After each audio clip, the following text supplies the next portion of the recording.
سلام بر توی طبیب. آمدم بهر دوایی برای معالجه این مرض کرونا را میگویم. چه میگویی؟ چرا یاوه سخن میگویی؟ در خصوص این مرض میگویم که از دیار چین آمده است. آن مرض را میگویی؟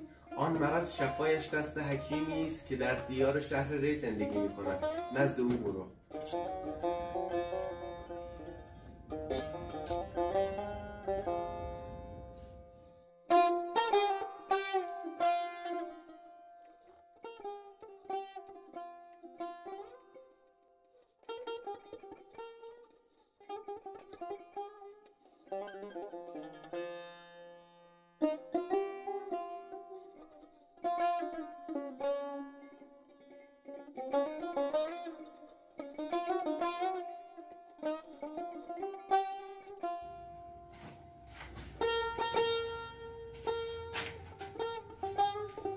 سلام ای حکیم، از شهر و دیار دوری می آیم.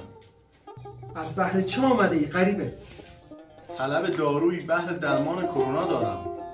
شفای تو در دست من است. الکل.